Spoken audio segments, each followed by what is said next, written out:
தன்னுடைய இயற்கை ஆசைகளை தங்களுடைய இயற்கை செயல்பாடுகள் அல்லாத வேறு செயல்பாடுகள் மூலமாக வெளியாக்குது. புரிந்து கொள்ளுங்கள். இயற்கை ஆசைகளை இயற்கை வழிகள் அல்லாத வேறு வழிகளில் வெளியாக்குதல். இது எப்போது நிகழ்கிறதோ அப்போது நோன்பு முறிந்துவிடும். இவருக்கு கதா கடமை. இவர் நோன்பை மீண்டும் நோக்க வேண்டும். ஏன்? நோன்பு மனோ இச்சைகளை விட்டு அவனை பாதுகாக்கக்கூடியது, ஆசாபாசங்களை விட்டு பாதுகாக்கக்கூடியது.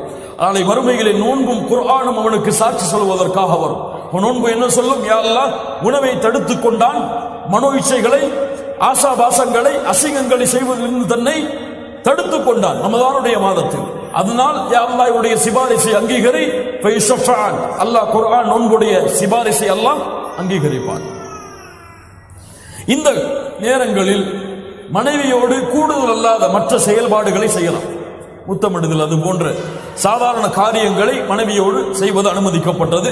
அல்லாஹ்வுடைய தூதர் ஸல்லல்லாஹு அலைஹி வஸல்லம் அதை செய்திருக்கிறார்கள்.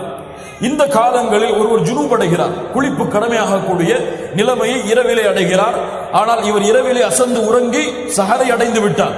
சஹரை அடைந்து சஹரம் முடிந்து விட்டது. ஆனால் இவர் குளிப்பு கடமையான நிலைமையில் தான் இருக்கிறார். இவருக்கு நோன்பு கூடுமா கூடாதா? அல்லாஹ்வுடைய தூதர் ஸல்லல்லாஹு அலைஹி வஸல்லம் ஜுனூபுடைய நிலையிலேயே சஹரை அடைந்திருக்கிறார்கள். அதற்கு பிறகு குளித்து நோன்பை நோற்றிருக்கிறார்கள். அதனால் இந்த நிலைமையில் இருந்தால் அவருக்கு நோன்பு கூடும். இது நோன்பை முறிக்கக்கூடிய காரியம் அல்ல.